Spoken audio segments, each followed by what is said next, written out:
Salam mbokk yi partagez leen vidéo bi parce que ce qu'on appelle par devoir de vérité am naa responsabilité boo xam ne maa ko jël il y a 2 ans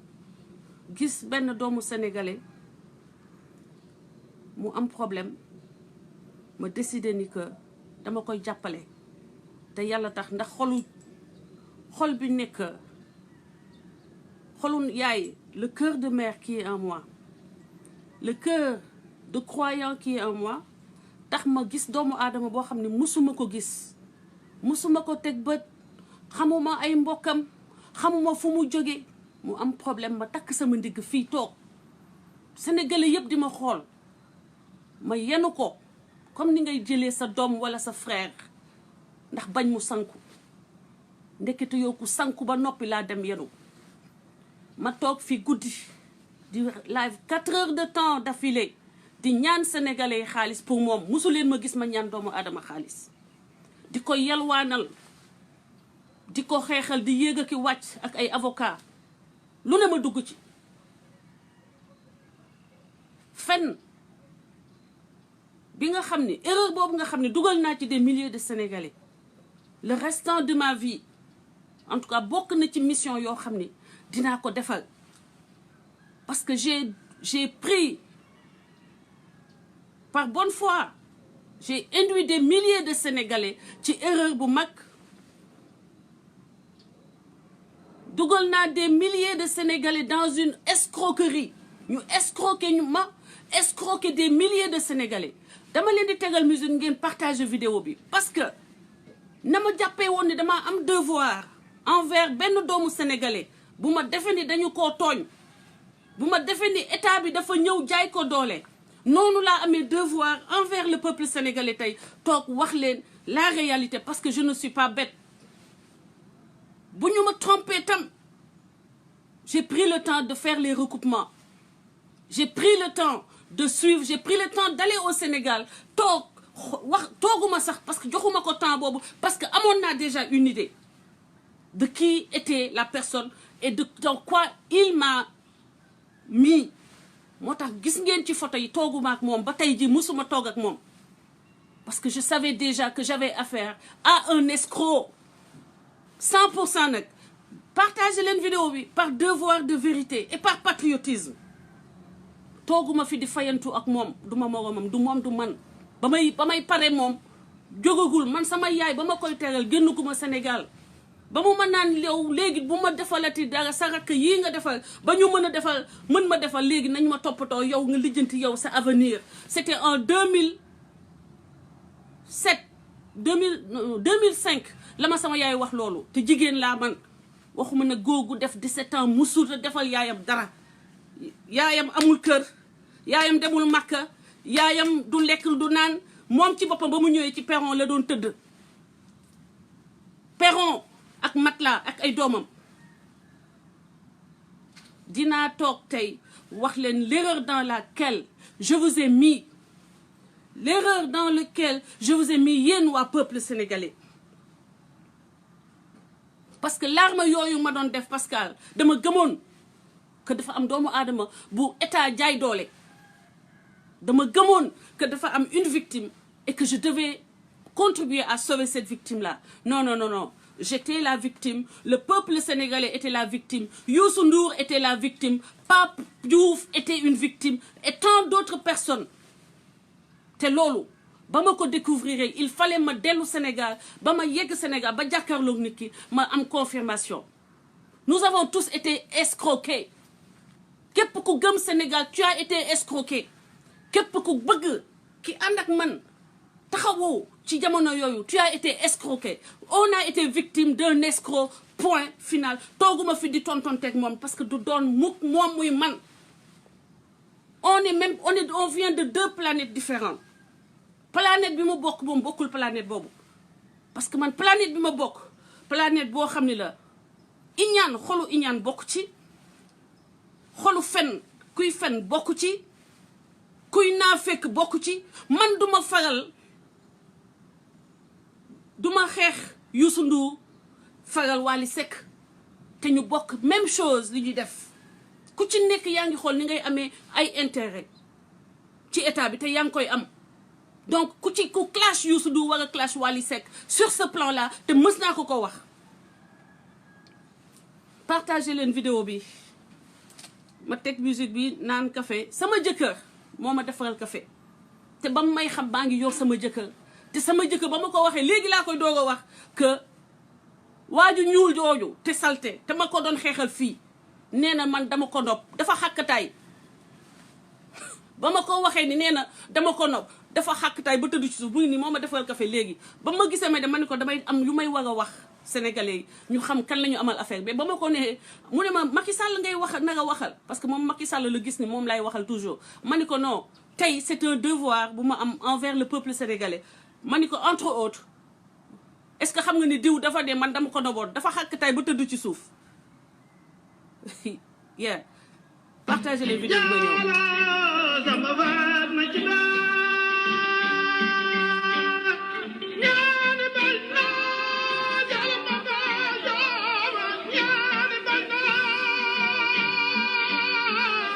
partagez leen vidéo bi Cheikh Tall maa ngi lay nuyu ku ma nuyuwul ku ne nga xam ni que importance su moment bi moo tax ma war a toog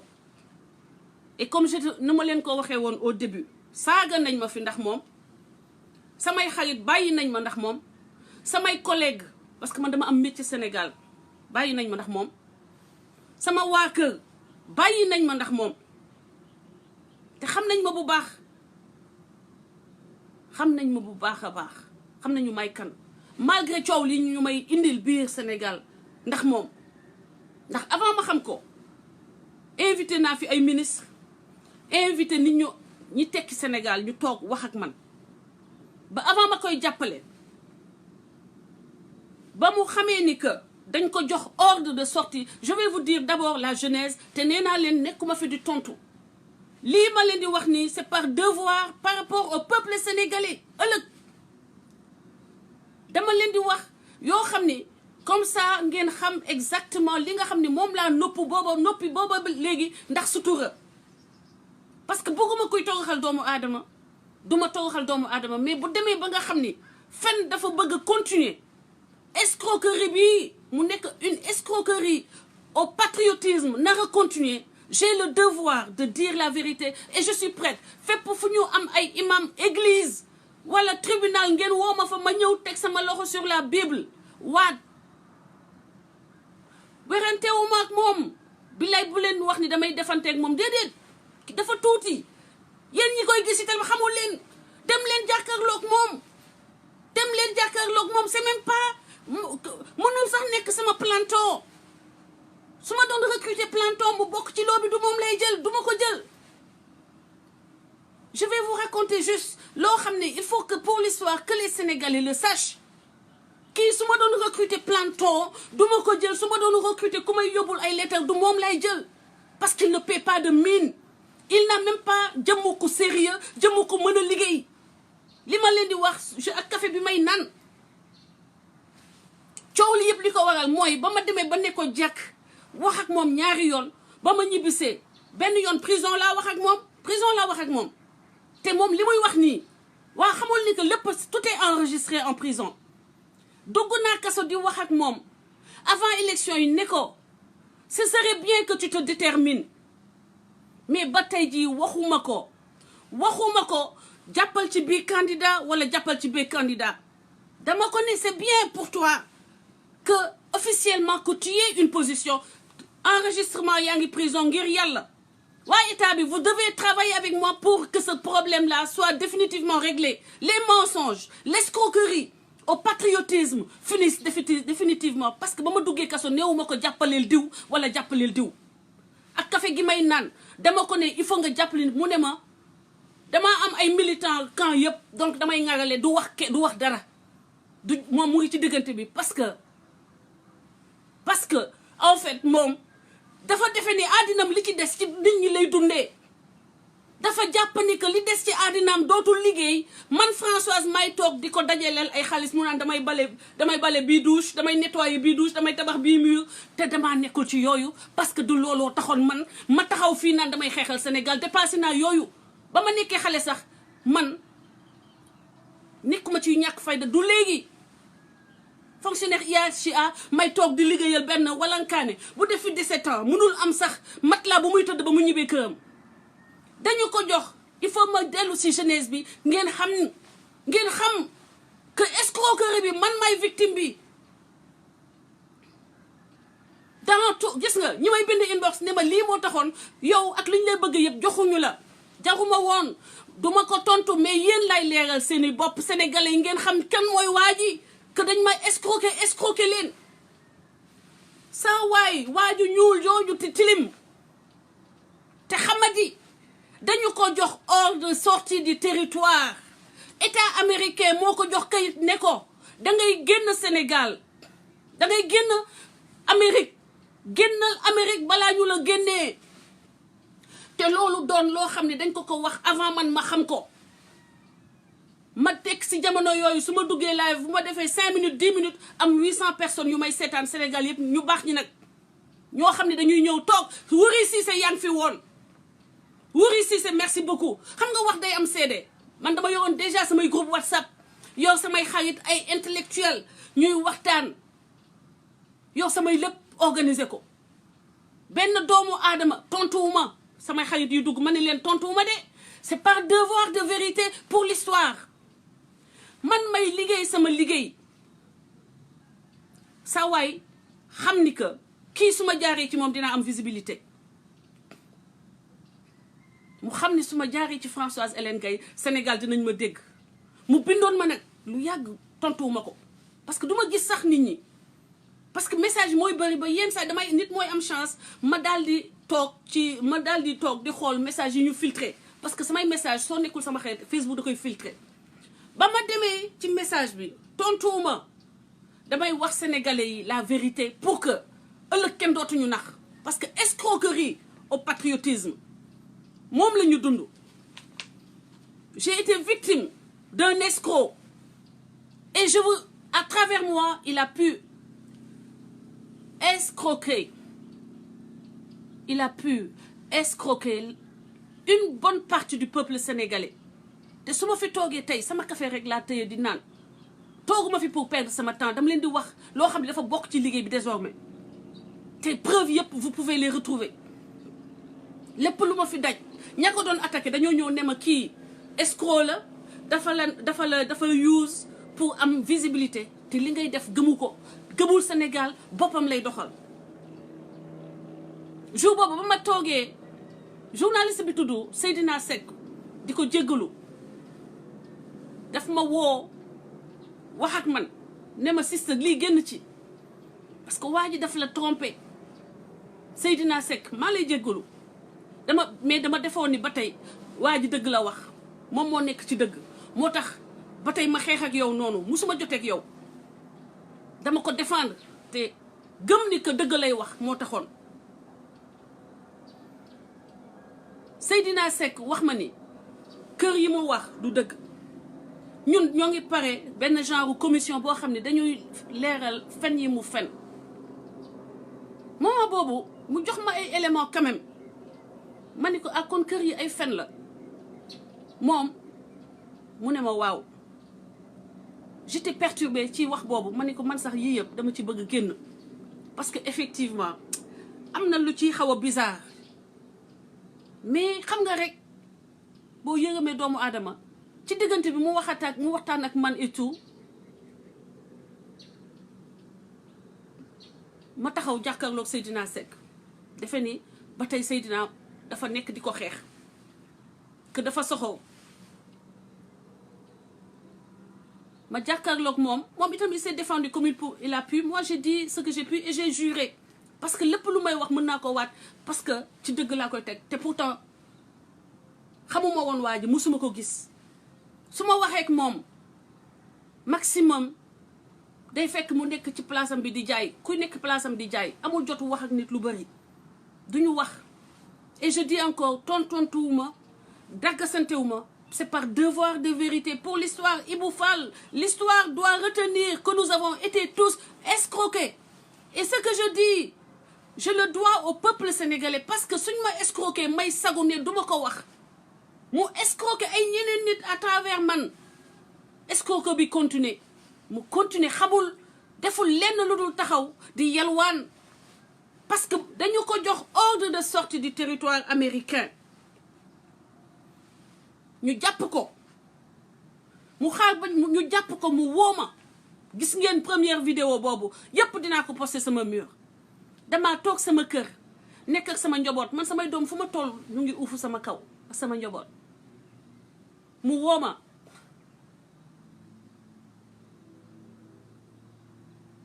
noonu laa mel damay foog ni doomu aadama bu ne warute am fitu toog di ma wax ay fen parce que duma toog di la wax ay fen ba mu ñëwee wooma ne ma looy def ma ni ko maa ngi nii mu ne ma dugal live gars yi dañ maa jàpp ma ni ko jàpp mu ne ma damaa toog sama kër jékki-jékki ay oto police ñëw wër ba jàpp na dañ maa jàpp dugal ma wax ak askanu Sénégal man noonu laa duggee ci l'affaire qui convient d'appeler l'escroquerie Assane Diouf damaa toog mu woo ma ne ma dugal parewuma sax amuma woon jotu sax peñe sama bopp mbalal ndax damaa tiit ndax musuma gis ku police jàpp musuma jege ku police jàpp musuma gis ku am problème ba ñu jàpp ko noonu donc j'étais man dama moment boobu xamatuma lan lay xalaat lan lay def mais comme daf ma ne dugal live man damaa daal di jóg dugg live mu ngi wax sax après mu ne ma Malika mu ngi fii ñëw dina ma woo léegi ma ne mu ngi may woo léegi dinaa la dugal ma wax ak sénégalais yi ci ligne bi noonu laa toogee peñewu ma sama bopp change xam nga su may live sax dinaa solo tuuti man na ma toogee noonu damaa mel ni ku ñu sotti saaku glace mu wax ma dugg ma ni ko waaw mu woote daal ma ne dugg nga ma ni ko waaw maa ngi nii nit ñaa ngi ñëw je te jure xamuma woon sax lan lay wax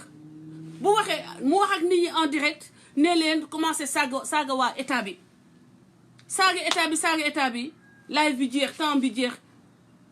ma pare ñoom day faal ak ñi nekk Amérique ñi nekk fii daal di woote réunion ñu ne ma léegi yow on te charge de la communication ak nga wutal ko xaalis yow doomu aadama bu def 17 ans Sénégal 17 ans Amérique munoo fayal sa bopp avocat xam nga ni amoo dara nga gëmloo sénégalais yi ni que jëndal nga sëñ Touba 7 kër mais xanaa war nga mën a jaay 7 kër yooyu benn kër boo xam ne dina la mën a fayal avocat wala bu fekkee ne amoo dara am nga jabar boo xam ne nee nga américaine la xanaa war na la mën a fayal avocat mais man lañu sant ma toog ma wutal ko xaalis ñu ne ma naa toog wutal ko xaalis Cheikh Anta aw ma jot sax sama doom yi dañu nelaw dañu nekk vacances sama jëkkër dafa nekk congé loolu moo tax ma toog fi di wax ak yéen nii mais duma fi mën a yàgg parce que bu ñu yeewoo damay dem jubli ci sama njaboot ak sama liggéey mais lii nii tontontuuma mais par devoir de vérité moo tax ma toog tey escroc la xam nga lu tax ma ne la escroc la daf ma waroon a wax avant que am na jox nañ ko kayit bu koy wax ni génnal territoire national ba ko gars yi jàppee mu ne dañ koo accuser terrorisme moom xam na lu tax ñu accuser ko terroriste parce que jour ba mu fi ñëw di wax ni daggal leen ma bopp tubaab boo leen gis def leen nii dinaa toj bopp kii dama ko ba mu paree live dem fa muy jaayee ci mbedd bi woo ma ba ma wooy dama ko ne lépp looy wax te démocratie may na la ko ba mu des dagg bopp toj bopp mbëkk mur jël camion mbëkk mur dem leen ci live yi di ngeen ko gis c'était le 16 août 2017 ba mu defee noonu man mu woo ma comme pour ma wax ko sama li ma xalaat parce que da ko doon def bu ñibbee après mu woo ma ne ma sister maa ngi nii sama place ak yooyu ma ni ko lépp loo wax jëmale ko suñuy autorité démocratie may na la ko waaye toj bopp dagg bopp démocratie mayu la ko boo koy def di daanu ba ma ko waxee daf ma ne sister I call you back ba mu ma waxee call back lendemain laa ko gis ba mu duggee live dafa jël sémmiñ mooy ba mu jëlee sémmiñ boobu noonu ne day dagg xoma maa ne dagg leen bopp yi téye sémmiñ bi te fekk vey bi nee naa ko lii moo la mën a dugal ba moo ko waxee loolu lendemain ba il a fait pire semaine boobu surlendemain bi lañ ko jàpp mais ba ko policier américain yi ñëwee jàpp ñu ko leneen lu dul dañu ko signaler pour terrorisme mais ba ñu ko vérifier balaa mu mat xëy na 1 heure 2 heures de temps xam nañu ni kii du terroriste mais xam nañu ni que kii am na ordre sortie du territoire kon Assane Diouf warul woon continuer di wax waxu terrorisme bi parce que xam na ni que le fait que amul kayit moo ko génnee Amérique mais man mii sax daf ma nëbb ni amoon na ordre de déportation ba suñu ay noon ñooñu nga xam ne kii groupe bi tudd Sénégal de la vérité ñoo def recherche yooyu ba wax ko te bañ koy wax man gëmuma ko woon nit ki boo nekkee ci réew ñu jox la ordre de sortie du territoire soit nga jël sa bagage nga jibi waaye waroo dugg ci xeex boo xam ne leer na la ni boo ci duggee état doon sa noon en premier deuxièmement ngay wax ay ndagg bopp yu mooy da nga bëggoon ñu déporter la mais tu pensais que tu avec la vague que tu as créée que tu allais pouvoir vivre de ça dafa yaakaaroon ni que mën na léegi dund ci lii te Françoise mooy moteur bi koy dundal mais Françoise doxul ci loolu Françoise kenn musu ko dundal Françoise musuta yaakaar kenn amul nijaay amul bàjjen amul man maay self-made woman man maay xeexal sama bopp sama àddina yëpp donc man mënuma fi toog di xeexal ponka magum jëm boo xam ne def nga 17 ans Amérique amoo looy dundee nga bëgg léegi nit ñi nekk say taalibe di la liggéeyal ngay dund donc ba mu yegsee Sénégal ma ni ko wax nga ba Sénégal yëpp dégg la bàyyil saaga bi dem nga rencontré Abdoulaye Wade mu ne la bàyyi sax mu ne léegi bàyyi naa saaga mais dafa am maladie wu nit di ko seetaan maladie wu ñu naan diwa yi nii maladie ñu naan maa ngi nii man la diw léegi ba mu yeggee Sénégal mu def silence quelques minutes quelques semaines mënatu ko supporter parce que il a besoin d'être au cœur des conversations il a recommencé à insulter je lui ai dit man saaga musuma ko bëgg dem leen sama page bi tudd réhabilitons notre Sénégal ba ma ko créé saaga laa njëkk bannir baby thank you I'm coming saaga laa njëkk bannir ba may def man ku ma xam ku ne boo ma saagaa ma bloqué la man sax léegi lay tontonte mais bu njëkk ba boo ma waxee loo xam ni dafa jaarul yoon dama lay bloqué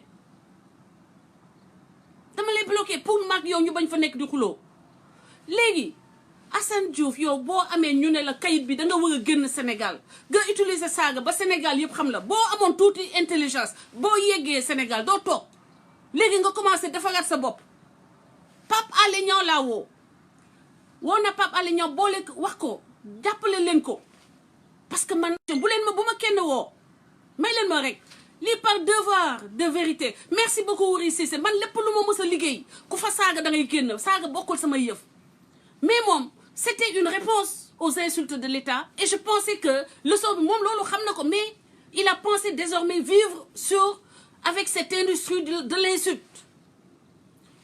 ba ma ko njëkkee wax léegi saaga yooyu da nga koy bàyyi toog na 3 semaines waxatul ak man duma woo duma lijjanti mu ngi nekk Sénégal il faisait sa star il allait au supermarché li ñu wër ko il pensait c'était ça le but de sa vie moi j'ai dit donc c'est bon gis ngeen ni que damaa toog di live mu jékki-jékki dugg sama live wut juboo man dama ko bàyyi woon booba c'était ay mois de novembre décembre déjà avant novembre jot parce que novembre lañ ko jàpp 24 novembre lañ ko jàpp mais moom moo jékki-jékki boobu jabaram demee Sénégal seetlu ngeen ni dama doon toog di live moom mu dugg live donc relation boobu jeexoon na parce que dama doon dugg live mbala mu dem dugg ci live yeneen personnes yuy live pendant que maa ngi live pour wane dooleem mais dafay dem live nit ñi duñ ko topp donc mu ñëw mu wëlbatikuwaat ñëw te nag la mu yàq ñooñu ci man duma fi toog di ko génnee mais sa stratégie moo doon diviser pour mieux régner mu dem saagawaat mbàkke yi ma ni ko mbàkke yi c'est tes parents c'est ta base ñooñu waroo leen la damay saaga ñëpp man duma bàyyi kenn bu duggatee live defaat lu ko neex je me suis dit que cette personne elle a un problème mental et cette affaire-là je ne sais pas où ça va s'arrêter ba ñu ko jàppee encore ñamuy àndal tey ñoo may woo catastrophe message yaa ngi fii WhatsApp sister il faut nga dugg te xam nañu ni que maag moom amatuñu woon benn contact sister il faut nga dugg jàpp nañ ko kii ci laa dugg noonu live boo leen ma xoolee maa ngi sol t-shirt encore doon nekk ci sama mbiru kër ma daal di ñëw toogati encore nit ñi di wax ci la magam boobu duggee te kooku moo ko organisé ba mag bi duggee ne kii dafa dof nañ ko tëyee en prison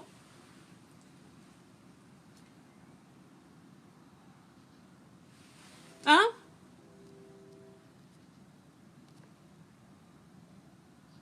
yeah oui effectivement parce que boobu daa fekk j'en avais marre que les gens m'accusent de choses que je ne connais pas que man xamuma woon non nanga ko laaj du ma sax suivre saaga yi damay dugg commenter dem parce que man sama culture saaga bokku ci mais c'était une réponse politique aux insultes du régime et je ne pensais pas que ça devait continuer moom ci boppam wax naa ko mu arrêté wul parce que c'était devenu loo xam ne mooy koy dundal pour moom léegi concernant page bi mu wax Dooméram TV man yéen ñëpp xam ngeen ni que community manager la dama yor ay page ba mu amee moom problème ma créer page jox ko pour mu koy utiliser mës ngeen koo gis mu dugg ci page boobu wala mu bind ci lettre moo wala mu am lu mu ci def sama page la ma bëggoon ko jox defe ni mën na ci ndekee analphabète complet lépp il faut ñu defal ko log in ci page bi dugg ci live bunu ko ba mu génnee ba gis ni que moom dafa jël ay affaire u boppam di ko créer bi man maa moom sama page maa ko développé liggéey ci structuré ko ba page bi am visibilité léegi yow nga génn wane ni que tu es quelqu'un boo xam ni ingrat c'est-à-dire que lu ñu la defal démb amatul benn valeur pour yow il suffit que yow nit defal la ba pare ba nga consommer ko fàtte nga ni kooku mës na la ko defal léegi lan moo tax may jël sama page man di la ko may laaj leen ko ndax am na sama page bu tudd baal leen ma ci tur bi Dooméram TV dam leen xool samay page boo leen demee sama mur da ngeen di gis est-ce que am na page bu fu tudd Dooméram TV ak kañ la ko créé moom kañ la ko moom bay wax ni dafa sàcc sama page man maa ko jëndal nom de domaine pendant 2 ans maa jënd nom de domaine may ko te dama ko jox clé yi jox ko lépp accès yi jox ko jabaram il y a 2 ans mais mook jabar ji ñoom ñaar ñëpp ay analphabète lañu kenn si ñoom mënul dem jël page wu domaine yooyu ma leen jëndal di ko fay ak sama carte de crédit kenn si ñoom mënu ko utiliser kenn si ñoom mënu ko expliquer ba léegi laa jël sama carte de crédit semaine passée de wax waa GoDaddy ni léegi maanaam ma retirer sama carte de crédit pour que ñu bañ ma faye ñu koy fayeeku automatiquement parce que chaque année lañ koy fayeeku directement c'est son nom moom moo ko moom soxlawuma ko te bëggoon sax tur bi bañati feeñ samay bagage moo tax ma dem def ci sama turu Jubanti groupe Jubanti TV pour que maak moom ñu tàggatoo ba faw te nag dama dem Sénégal li tax ma radical ba ne dootuma wax ak moom man doomu aadama dama ko fonk waaw moom site yi je n'ai pas pris les sites est là-bas c'est pour lui les sites il n'a qu'à aller payer je lui ai donné les noms de domaine ak yëpp na ko jël bëggatuma soxaluma ko dama ko defaloon rek te yàlla tax j'avais déjà ma visibilité Assane dafa yàq sama visibilité parce que man ñu baax ñi ñoo doon ñëw sama live intellectuel yi ñoo doon ñëw sama live demal nga rechercher samay live avant ma xam ko ak moom ay live am avant mu xam ma nga xool kan moo ci jox moromam visibilité yéen ñi nga xam ne vous ne savez pas da ngeen di dem taper leen Françoise Hélène Gaye avant juillet 2017 parce que maa ngi xam Assane juillet 2017 le 17 juillet 2017 dem leen ngeen vérifier avant 2017 sama live yi ñu ngi sama mur ngeen vérifier moom ay live am avant juillet 2017 ngeen xool kan moo ëppoon moromam doole. C'est aussi simple, c'est facile à vérifier. Tapez Françoise Hélène Gaye live avant 2017, juillet. Mais dem leen vérifier. léegi visibilité boobu bëgguma ko parce que visibilité boo xam ne ci lu bon la doy na ak ay problème la indil ak loo xam ne day diviser les Sénégalais merci li am solo mooy visibilité loo xam ne même bu dee 100 personnes la lay seetaan li 100 personnes yooyu di seetaan nekk luy njëriñ Sénégal mais 5000 personnes pour ay saaga ça ne sert à rien et quand j'ai compris ça j'ai décidé de me prendre en charge et de reculer ba ma demee Sénégal c'était juste pour confirmer loo xam ne décidé woon naa ko ba pare couper les ponts carrément complètement donc ba ma demee Sénégal man nettali leen épisode boobu li gën a tax ma jël sama décision kii c'est pas une personne à fréquenter sama kanam toroxal na képp koo xam ne jege nga ko sa sœur Ndeye Diouf sama kanam mu toroxal ko ba man sama bopp dama doon xool place fu may nëbbee sama bopp sama kanam en direct te waxul lenn lu dul WhatsApp bi am na benn audio bu ciy daw mayu ko mu yeggali dafa ko toroxal ba la dame là elle était là elle savait plus comment j'étais dévastée j'étais détruite ma ni ko mais kii waaw mais est-ce que bu xamul bu dul live sax mën na comprendre yow xamoo affaire yi bu ci wax toroxal kooku son neveu ki tudd am na neveu boo xam ne ñoo sama oto la ñu dugg neveu boobu da ko toroxal tout le long du trajet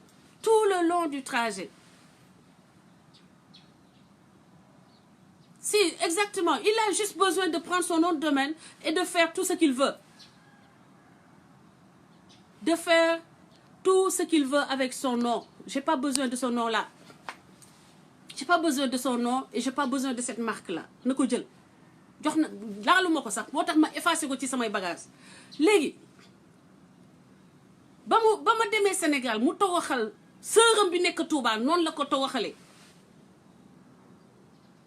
mbokkam képp ku ko jege moom tey la preuve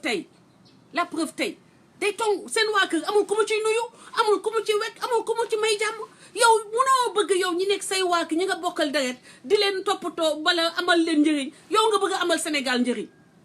mais yow dangay balaa ngay amal Sénégal njëriñ nga amal sa yaay njëriñ balaa nga may jàmm sénégalais yi nga may sa yaay jàmm ak sa frère ak say sœur mais yow boo ñëwee kenn dootu ñëpp nii la ñuy toogee mel ni dañu mel ni ku ñu teg ci xal sama kanam ma yow kenn jàmm gisuma sa yaay mais ñi nga xam ni ka nga toroxal Touba sa sœur ba nga toroxal Touba ba tax ba 7 heures du matin nga ñëw sama kër yéema mais yow su ma amoon lu may xalaat ci yow lu ma xamem ci yow dinaa ñëw yow 5 minutes laa taxaw ak yow tàggu la parce que je savais que tu étais un vaurien déjà Assane dama xam ni vaurien nga moo tax gisoon ni ma ñëwee sa kër dama taxaw ak yow 5 minutes mooy photo yi dugg ci net bi tàggu la ma ne la maa ngi dem nga topp ma ak sa sac bu ndaw ak sa yëre tilim ma ne la dama am rendez-vous ak maître Madické Niang may dem sama rendez-vous nga topp ma yow ak sa neveu je vous ai pas invité yàgg sa xarit boobu noonu xaw ma ñi nekkoon ak yow daal ngeen topp ma mais woon nga xam ni que yow tu n'étais pas de la part de l'invitation waroo ma woon topp et encore ba ñu yeggee ci kër ga au moins nga am décence su toog ci oto bi mais danga ma topp man tooguma fi di tonton teg yow damay woon Sénégalais yaay kan jaroo tontu effectivement ñëwuma pour tontu la mais dama bëgg nit ñi xam escroquerie bi am que doo nitu dara tekkiwoo dara amaloo sa yaay njëriñ non mais xamuma ko woon je ne le connaissais pas et je ne laisse pas d'insultes traîner dans mon espace quand je suis venue yow fekk la sa kër cousine boobu gaare sama chauffeur sama garde-corps mais même gars ñi la bëggoon sax dañ la xool rek daal di découragé dégg ni ngay waxee ak sa waa kër découragé si yow ma ñëw ne la maa ngi dem rendez-vous 5 minutes laa taxaw ak yow 5 minutes laa taxaw ne la maa ngi dem yow nee nga dama laa nopp xanaa ni koo nopp ba dem ba am ak moom vis-à-vis c'était la première fois ma teg la bët ma xool sa bët nga xool samay bët Assane musuma la woo vidéo call Assane musuma la yónnee sama photo man Françoise Assane musuma la yónnee sama photo doom Assane musuma wax ak yow comme góor ak jigéen parce que musuma la gisee comme góor Assane bu desoon yow te du avant ma gis la de avant sax ma gis la bu desoon yow ak le chien ma tudd madame le chien pour muy clair bu desoon yow ci àddina Assane Diouf ak le chien benn xaj ma tudd madame le chien parce que le chien au moins duma saaga duma teg stress duma ko gis muy def muy toroxal doomu aadama mooy métti duma ko gis mu tilim sama kanam parce que bu tilimee dina fekk tuuti poussière bi dem mais tu es sale yaa ngi xeeñ xun sama oto amoo éducation t'es pas structuré amoo éducation c'est-à-dire que éducation ci boppam amoo ci dara yow maa ngi toog sama oto sama chauffeur sama garde du corps nga topp ma ñuuxu sama oto bi yow bu doon dama la ndopp au moins mbala dama am lu ma bëgg ci yow xanaa dinaa wut intimité toog ak yow kan moo topp ma woomam yow may dem kër Madické Niang nga topp ma ma ni c'est ok man ba tey xam naa ni am naa crédibilité bu ma ko mën a gérer nga yegg si ñooñu xool la comme de la merde comme poupe lañ la xoolee teg la ci petit salon bu nekk foofu man ñu recevoir ma ci kaw ma toog ci kaw ñëpp ku may nuyu mu jóg taxaw nuyoo ma ñaari loxo foofu xam nga déjà la différence nga mel ni taalibe ci salon bi foofu nga waroon def demi tour ne Hélène mi kat fi muy dugg mënuma faa dugg mais lan moo tax nga topp ma man ni damay dem Touba nga topp ma lu tax nga topp ma le problème c'est que dama ko bloqué partout ba ma ñibbisee Sénégal dama ko bloqué partout parce que j'ai vu un individu ignoble un homme qui ne respecte pas la doomu aadama koo xam ne respecté wul yaayam respecté wul sëram respecté wul doomam respecté wul kenn bu bëgg a gëmloo Sénégalais yi que Sénégal lay xeexal ma ni non that's not kii du façon nit bu ma war a fréquenté ma tëj ko ma bloqué téléphone am fu ma ko gis ma bloqué ko beneen numéro bu mu woote ma bloqué ko muy raam pendant 5 mois di neexal nit ñi wax leen Françoise wax leen système bu débloqué ma wax ak moom ma ni dootul nekk moom ak man ci àddina parce que gëmul dara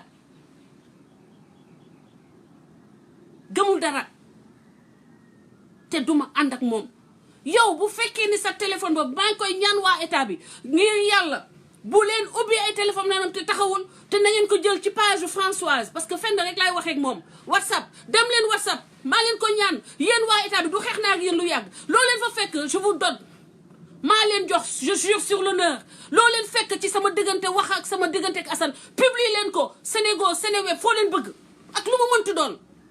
maa ko demandé solennellement à l'état dem leen sama discussion ak Assane WhatsApp kese laa musa waxtaan ak moom te ay waxu détail wax yu ndaw la ñuy wax dem leen ngeen jël sama diggante sama wax ak Assane Diouf lu fa mënti nekk jox naa leen garantie ngeen génnee ko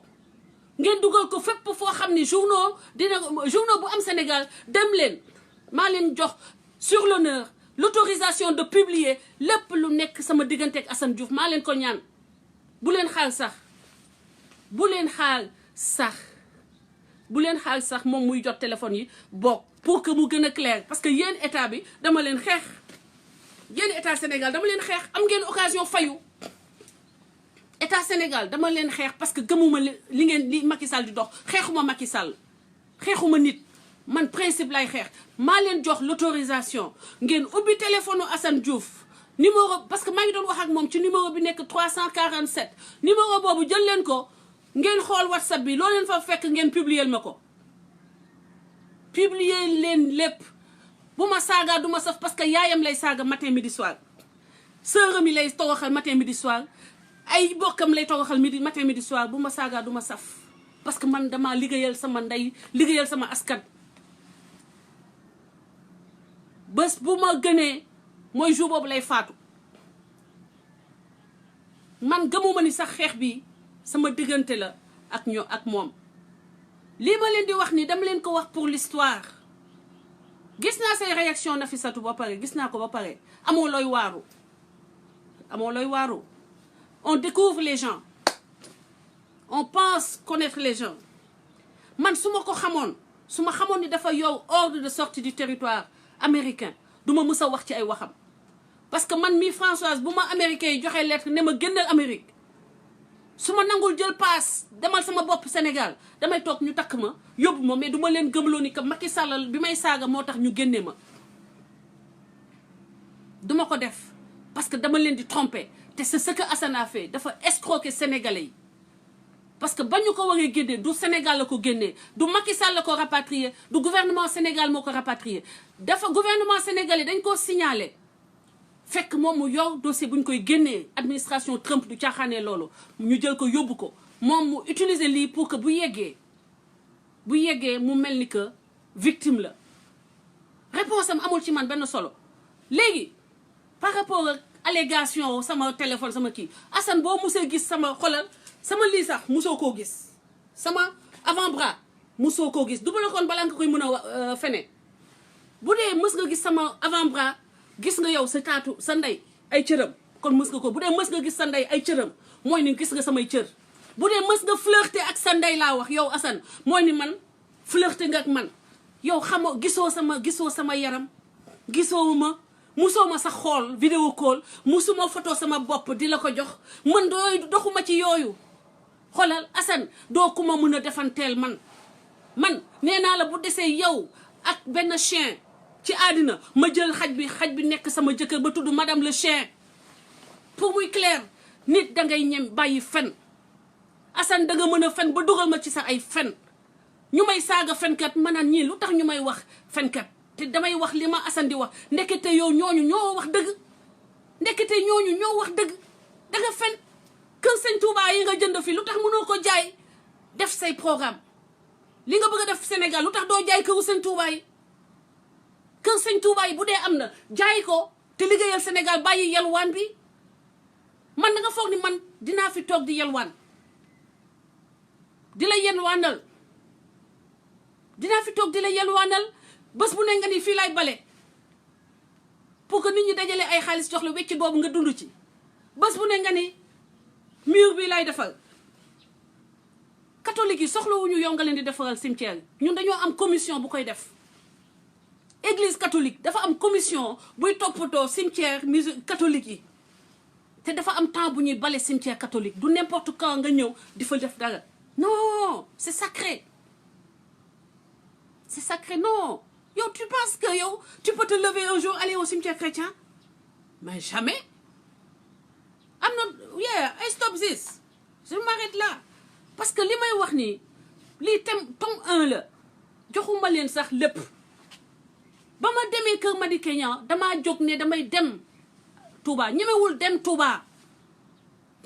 Touba sans man la jël bouclier ñu dem Touba man ma war a ñibbi jour boobu war a taxaw sama chantier gàtt xel ba nga xam ni ma ni ko léegi ma dem ànd ak moom ci yëpp lu muy dox mu ne il faut ma ànd ak moom xaw ma kan ñu delluwaat Dar Salaam te ba ñu yeggee Dar Salaam danga joxe sa numéro wax sa tur kooku ne nekku fa ñu ne la sëñ bi nekku fi mais ba sëñ bi déggee ne Françoise Hélène Gaye moo ngi ci après dafay woote yow ñaata yoon nga ma topp ne ma wool sëñ bi nee na daf la sopp du ma waxanteeg moom parce que c'est un vaurien ku wegul sa ndey ku teewul sa ndey munoo ànd ak man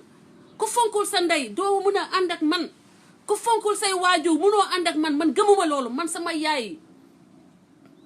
laa gëm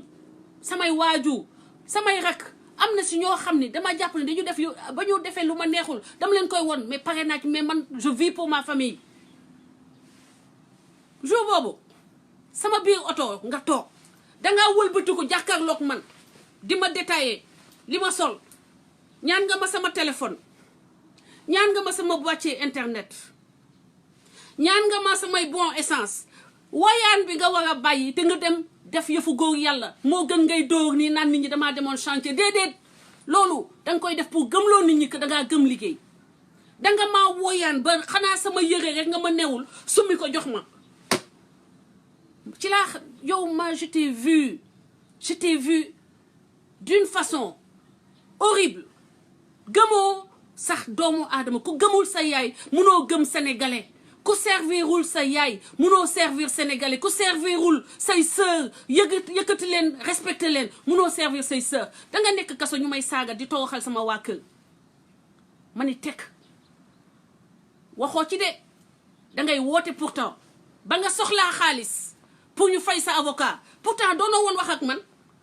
doonoo bàyyi woon nga di wax ak man Assane Diouf nee naa la Assane Diouf yow tome 1 tome 2 tome 3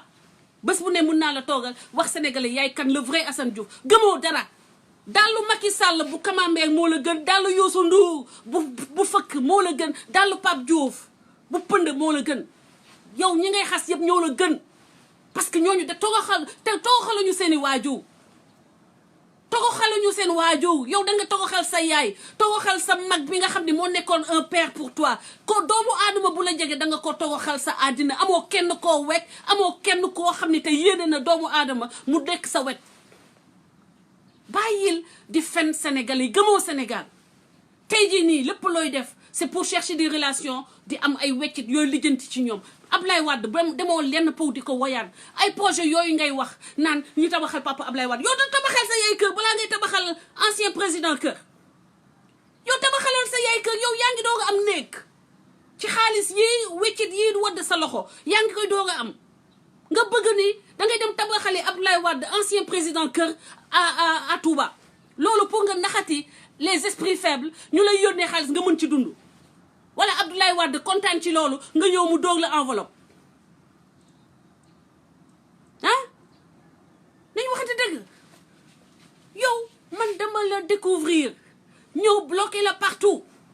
après les sacrifices que j'ai fait pour toi ñëw ma fi pour tontanteeg yow mais c'est par devoir de vérité parce que comme le dit ma sœur Didi nit ki danga war a am legacy dafa am looy bàyyil askan wi man maa dugal des milliers de personnes dans l'escroquerie qui est Assane Diouf l'escroquerie au patriotisme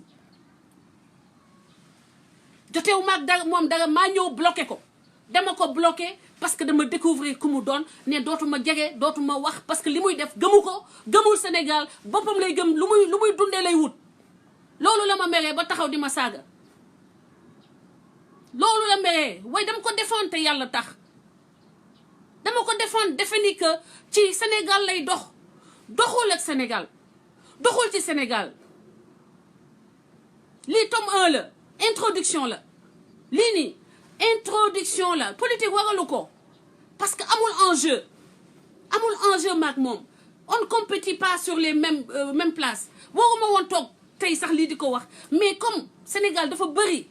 ñoo xam ne dañoo neex a manipuler moo tax ma dugg wax Sénégalais yi que j'ai été escroqué en 2017 te escroquerie boobu dafa war a taxaw li Barthélémy Dias di xeex Sénégal la li ñoom Malal waa Y'en a marre di xeex Sénégal la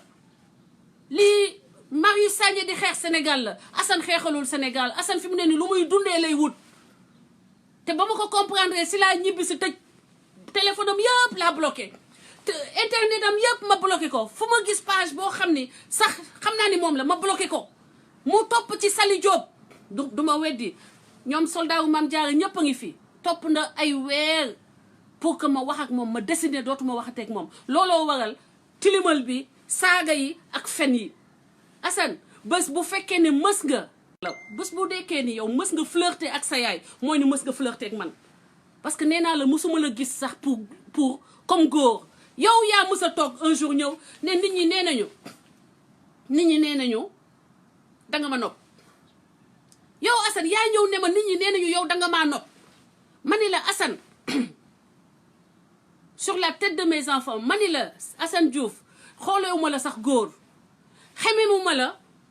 je te désire pas je n'ai jamais eu l'impression que góor laay waxal su may wax ak yow petit frère laay gis bu nekk ci ay problème ma koy dimbale pour mu génn ci Assane gisewuma la sax góor boo fekk maa ngi yóbbu samay doom ci dentiste maa ngi koy fàttaliku nii may gaare sama oto juste ngay woote loolu laa la tontu ok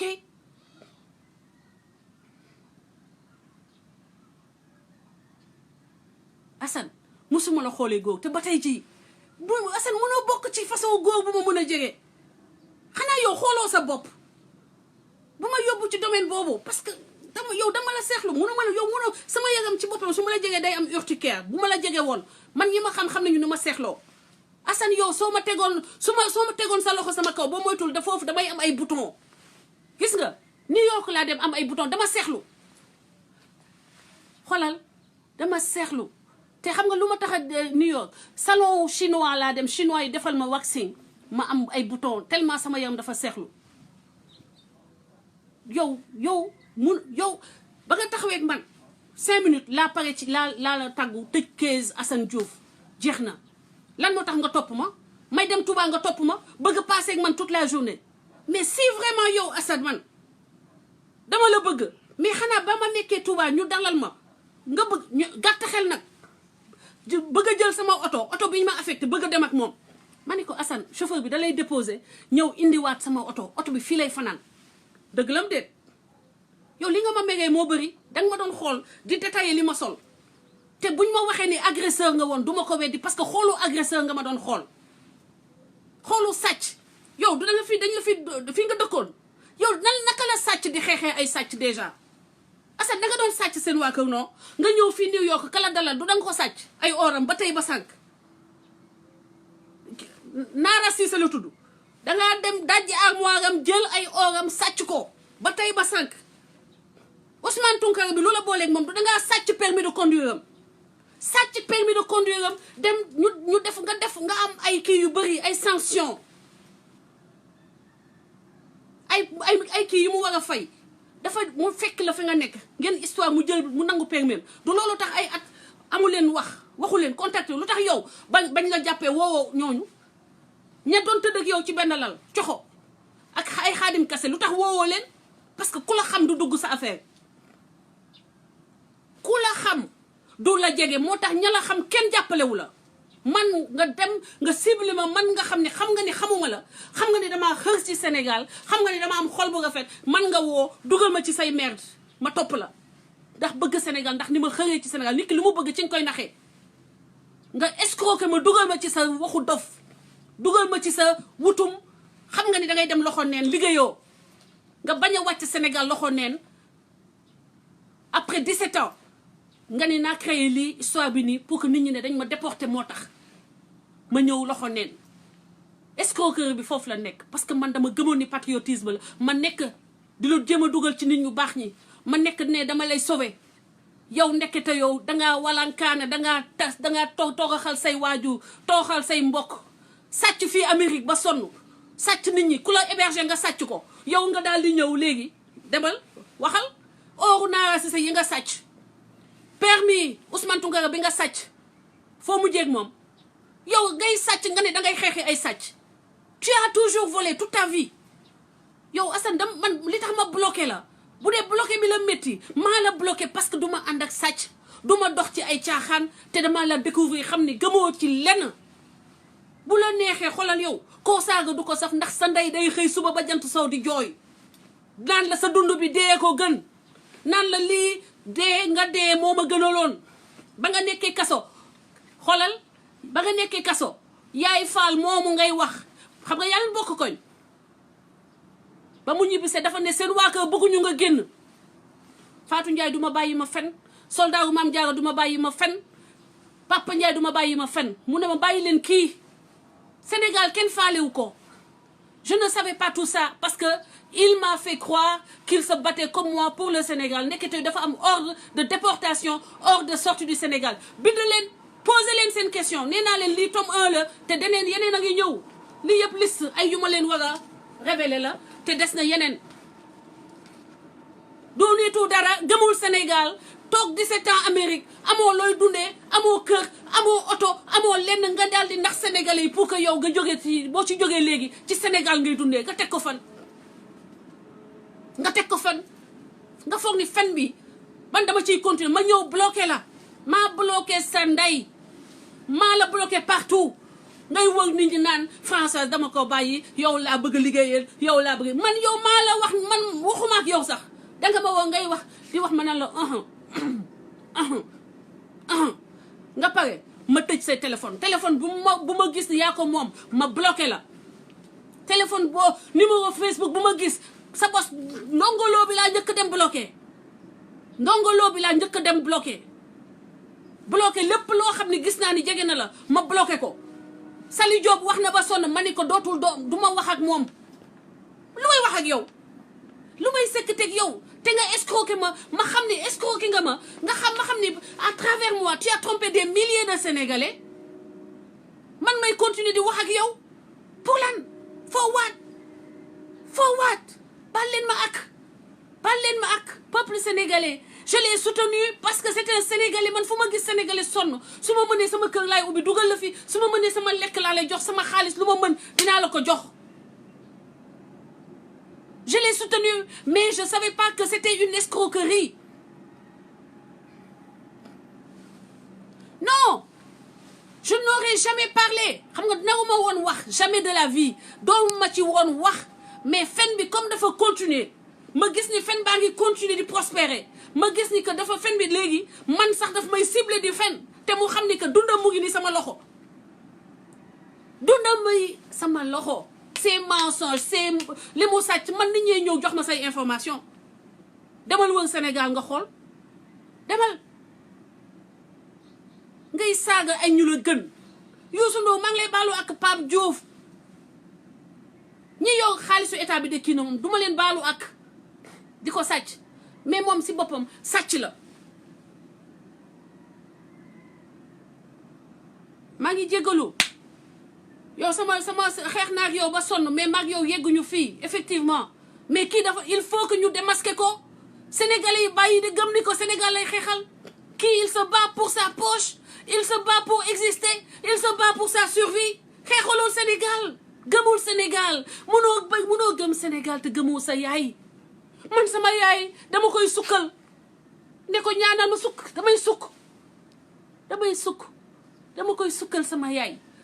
dama ko yóbbu Rome sama yaay dama ko defaral boobu day yeewu guddi taal lamp yi di xool ne est-ce que géntul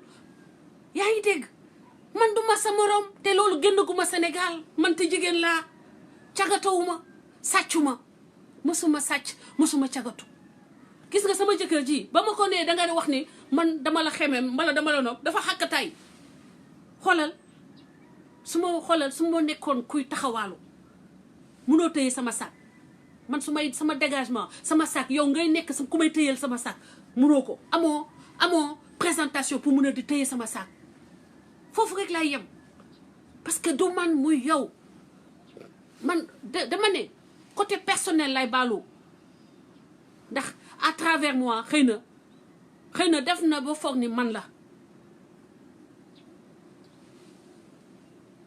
ni man la bokk naa ci te j'ai toujours dit que je l'estimais y a pas de guerre froide man ce que je dis encore une fois mooy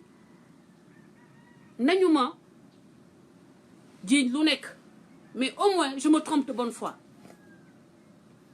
je me trompe toujours de bonne foi toujours de bonne foi toogutuma fii di wax comme ni ma ko doon defee soxlawuma ay vues intéressé wu ma sama message dem na ba pare sama mission jàll na ba pare ce que je combats Macky Sall ci boppam xam na ni c'est une cause qui est juste parce qu'il a combattu la même cause ñi nekk ak Macky Sall xam nañu c'est une cause juste on ne peut pas continuer à gérer ce pays de cette façon moo ma booleeg Baba Aïdara parce que Baba Aïdara dafa taxaw di wax ay waxam man ma weddi ko te ndeke ñooñu ñëpp ils avaient compris c'est moi qui n'avais pas compris c'est moi qui étais allé avec les sentiments dans cette affaire-là.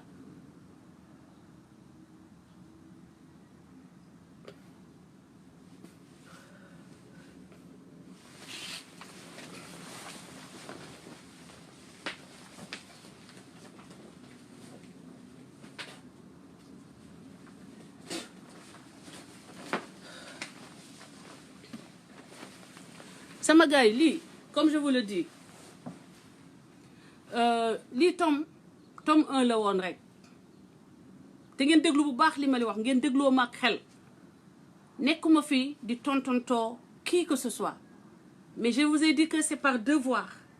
et par respect pour les Sénégalais moo tax ma ñëw apporter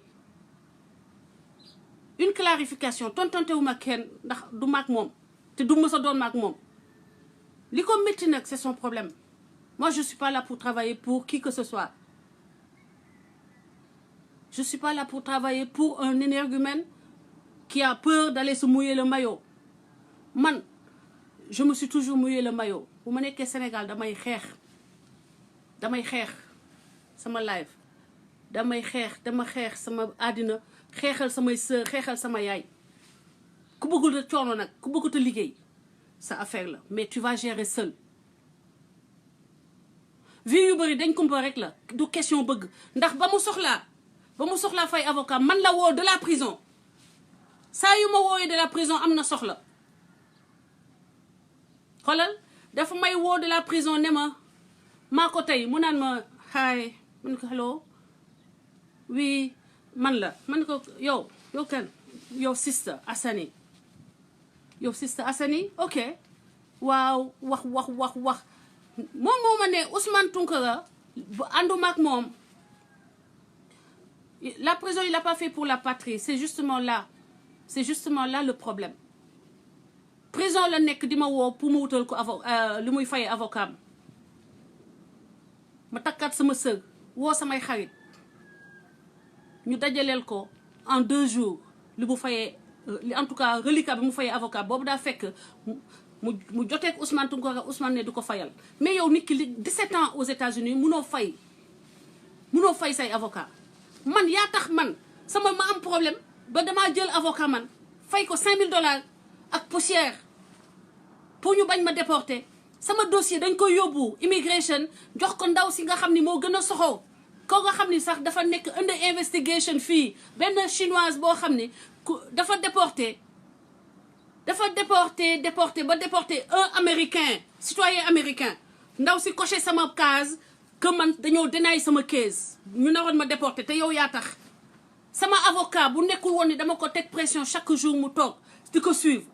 ba ndaw ba mu demaatee ci juge fédéral lañ may yóbbu te waruma woon yegg si juge fédéral te yàlla ak yow a tax xaalis boobu xajoon na ci man su ma duggul woon say mbir yooyu yëpp duma ci fekk juge fédéral bi bind coché case ni day dinaye sama kee sama avocat yéeg dugg ci yoo xolal dem ci instance yi ko mën gars yi ne ko lu tax nga def li mu ne dafa juum donc naroon nañ ma déporté ndax yow ndax di sonn ci yow samay doom naroon nañ fi toog seen yaay ñu yóbbu ko Sénégal ndax yow ndax li ma la jàppale je suis déçue je suis très déçue parce que xaw ma woon ni ingratitude mën na yegg sa bos fi mu yegg $500 xoolal $500 yi ma fay beneen carte parce que sama carte ba mu ñëwee non c'est pas vrai Assane a été déporté parce qu'il avait une ordre de déportation $500 yi ma fayaat encore pour am sama green card mënoon naa ko xajoon na samay njaboot te yaa tax ñu jël sama green card sàkkal ko pexe li ma daj ndax yow yàlla na ma yàlla atteeg yow yàlla na ñu yàlla atte bu dee sëñ Touba man dama nekk catholique te gëm sëñ Touba gëm def lu baax gëm di dox ci lu baax yàlla na ma yàlla ak sëñ Touba atteeg yow bëccëg ndax kam sénégalais yëpp teg ci seen bopp man bu fekkee ni xol bu set laa la jàppalee wutuma ci intérêt wutuma ci dara dara lekkuma 1 franc ci yow li nga xamul mooy ni man sama page bi éligible pour am xaalis mooy jubbanti.com te utiliser wu ma ko sax parce que li ñu ma laaj mooy may liggéey man sama liggéey bopp di ko fa dugal te man damay jël vidéo bu intéressé Sénégal rek dama koy jël dugal ko fa te dañu ma demander pour que man may créer sama contenu bopp pour que ñu commencé di ma fay man defuma ko melu ma ni yow waruma xaalis je ne cours pas derrière l'argent dama doylu démb mais parce que c'est ce qu'il m'avait dit mais c'est faux il n'a pas été arrêté à cause il n'a pas été arrêté parce qu'il insultait Macky Sall il a été déporté parce qu'il était en situation irrégulière dañ ko déporté parce que dafa waroon a génn Amérique joxoon nañ ko ordre de sortie du territoire donc fen bi foofu la fen boobu la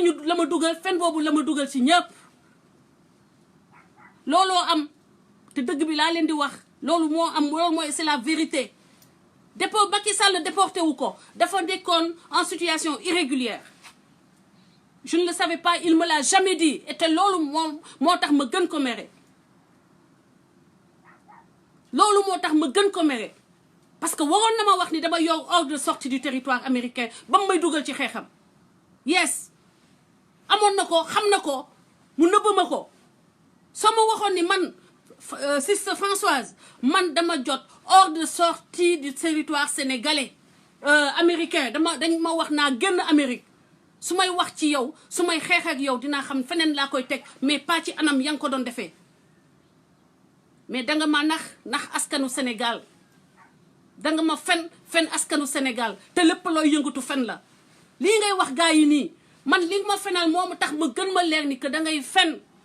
que fenkat nga liñ ma doon wax waa Sénégal de la vérité ma leen di xeex di la xeexal ñoom la ñu doon wax lu ci bëri dëgg la mais ñoom dañoo foogoon ni man nag yow dañu ciy complot te man xamuma yaay ñëw ne ma nii la këru sëñ Touba yi bay sa yow boo amee 7 kër sëñ Touba xanaa war nga mën a amal sa yaay benn pukus bu diñ sa kër yaay nga mën ko defal sa yaay nekk ci condition yu baax boo yéenee Sénégalais yi jàmm xanaa nga war a yéene sa yaay jàmm yaa ngi ni doo nuyu sa yaay doo da nga tong sa yaay tong seen waa kër amul kenn ku bokk sa kër boo xam ne tey may nga ko jàmm du Ndey Juuf du say mag yi nekk Touba du kenn boo ñëwee kenn dootul noy boo balaa nga yéene Sénégalais yi jàmm yéene ko say waa kër yéene ko sa njaboot te 7 ans aux États-Unis ba noppi yow ñu jox la ordre de sortie nga xam ne da ngay wàccee loxo neen au lieu que nga wax ma ko nga daal di noppi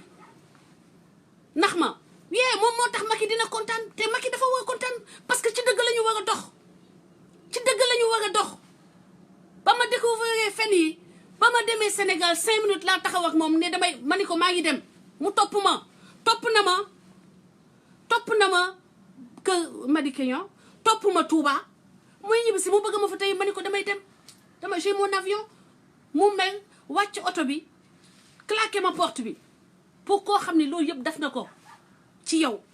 parce que dafa war a bañ a raté avion nga mere ko ba ne ko wàccee ma fi mu foog ni nag bu waxee wàccee ma fi man damay toog ma ne ko wàccal mu wàcc neveu bi ne ma wàccal nuyu sama yaay ma ne ko am naa 5 minutes yu ma mënoon nuyee sa yaay mais gis nga neveu bi mu ngi tudd Billy Amar mu ne ma wàccal nuyu sama yaay rek dimbali ma nga nuyu sama yaay ma ne ko ok mais damay dem génne ubbi sama oto di génn sama tànk bi bu wàcc Assane delloo sama tànk ci oto bi claqué porte bi ne ma demal yéen nit kooku moo leen di gëmloo ni que dafa bëgg mooy defal Sénégal nit kooku ngeen yaakaar ni mën na am lu mu yokk Sénégalais yow balaa ngay tabaxal Abdoulaye Wade kër dama tabaxal sa yaay kër sa yaay sonn na mayel sa yaay jàmm yow basta quoi lii tome 1 la woon des na yeneen ak yeneen y'en a beaucoup sama responsabilité mooy nit ki boo defee il faut assumer ses responsabilités récemment depuis quand tu m'as pas entendu parler de lui ça fait au moins 1 an que je n'en parle pas depuis que je l'ai découvert je ne parle plus je ne mentionne plus son nom et je dis que lii may wax nii du mag moom lay tontu mais askanu Sénégal lay wax mooy kan pour que escroquerie bi arrêté escroquerie bi moo war a arrêté parce que c'est une escroquerie pure et simple gëmul Sénégal ku gëmul sa yaay munoo gëm sa dëkkandoo ku gëmul say sœur munoo gëm sénégalais ba naan danga koy dimbali li ma fi yow bëri na li ma xam ci moom bëri na fen yi bëri na sàcc ñi mu sàcc bëri na sàcc mënut a xeex sàcc mënut a xeex sàcc te foo jaar sàcc nga fa balaa ma dee ngay toog jàpp xale yu jigéen yi di leen jaxase seen biir ku ne nga xëy xooy mat ko mel ni golo boobu bëgg xale yu jigéen yi ci internet bi yëpp nga nekk ak ñoom ci suuf kii ku ne nga leen di boole ñuy xeex seen biir ñu lay profitoo nga ciy profitoo ñu lay jox ay lu lay intéresse yow sa avantage yu bopp nga ne yow ba tey kooku nee na Sénégal lay xeexal mais ñoom ñëpp dinañu gis la vraie moisissure qui se cache derrière le comme nuñ koy waxee le soi-disant patriote parce que jegewul sax patriote man kay may baalu ak ñama avertiroon yëpp ne ma bàyyil kii bala di dañ la attaqué ba ci yaay Fall bi nekk Suisse daf ma ne génnal ci Assane Diouf dem leen live yaa ngi noonu dem leen poster live boobu ne ma bàyyil Assane Diouf sinon dinañ la attaqué keneen ak keneen wax na ma ko mais man li ma gëm rek su ma gëmee dara j'y vais jusqu'au bout et je t'ai dit que je suis venue ici aujourd'hui pas pour daggasante mais par devoir et par respect pour les Sénégalais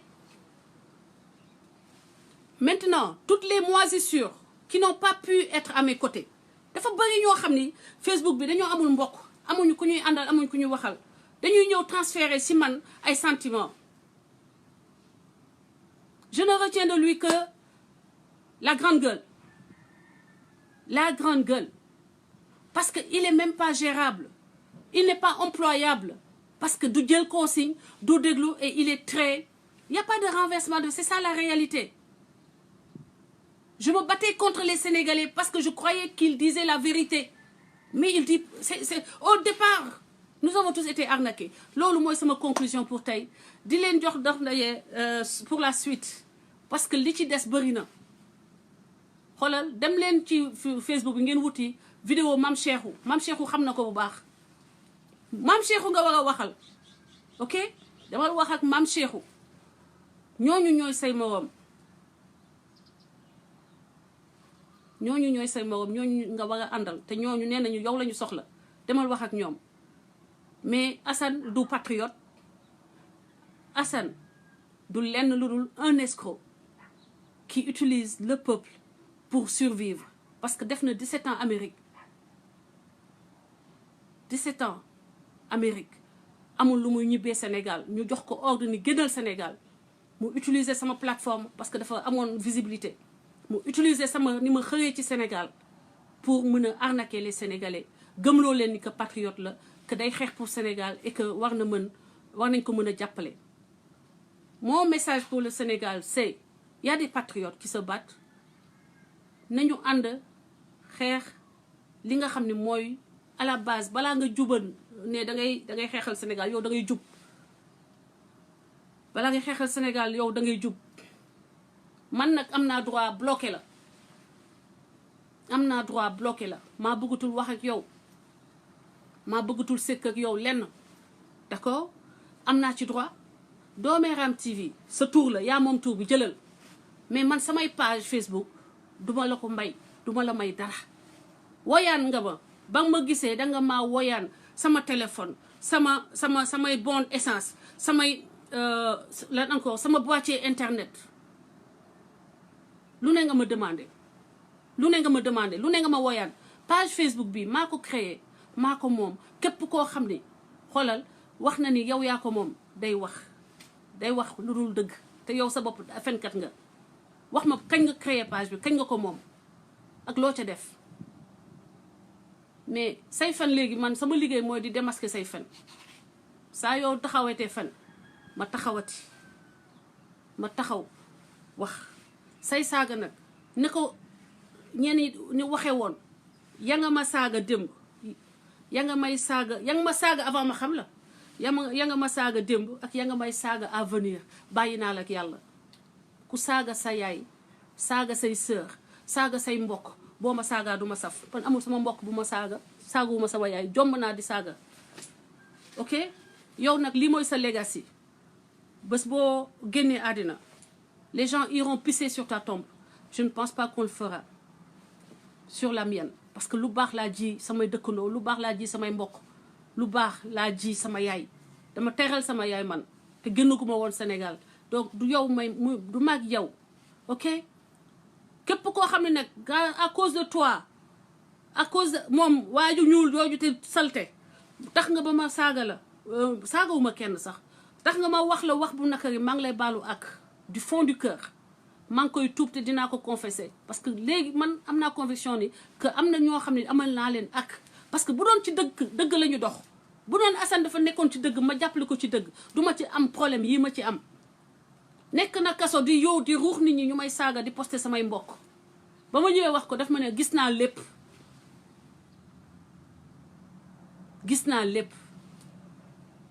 yow gis nga lépp lu tax doo wax dara te kii jaay laay fam ba ñu xaw ko fi déporté jour boobu laa décidé close à jamais tëj à jamais sama digganteeg yow donc kenn jaxasewu ma ak yow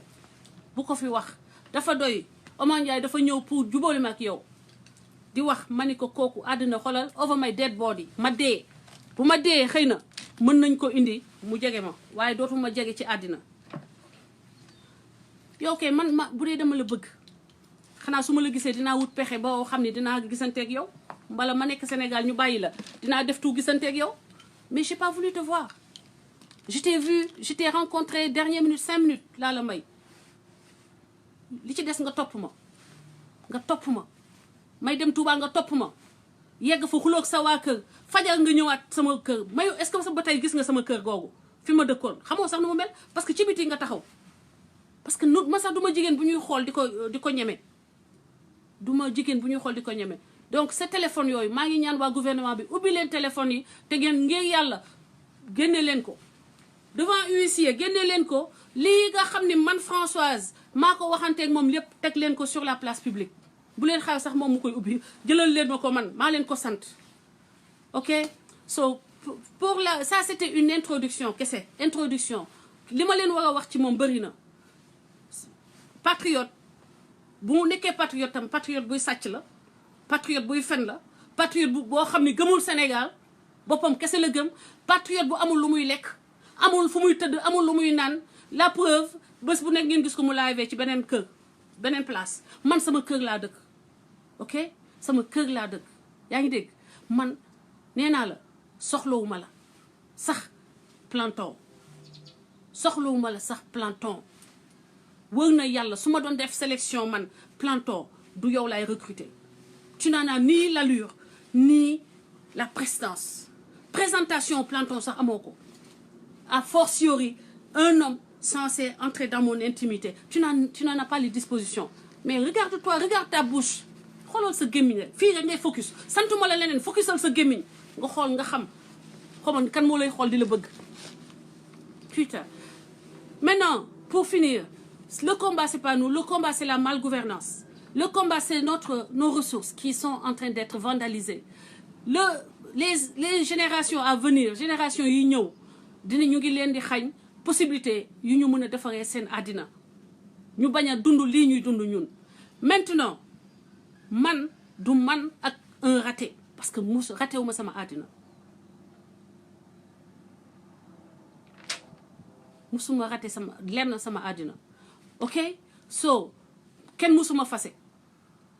kenn musuma jàpp ak beneen góor bala fan yi ngeen di propager su may cagatam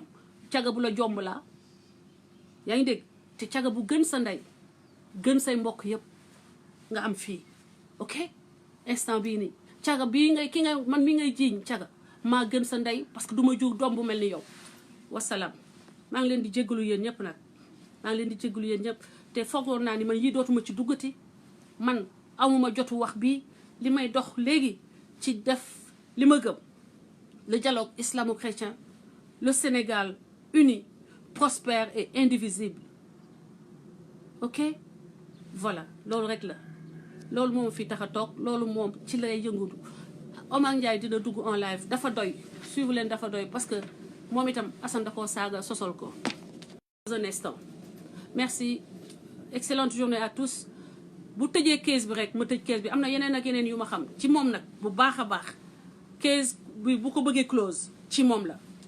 li ma yow ci moom dafa bëri ndax damay dem New York xam ñu ko xam gis ñu ko xam jegewul sax kuy xeexal Sénégal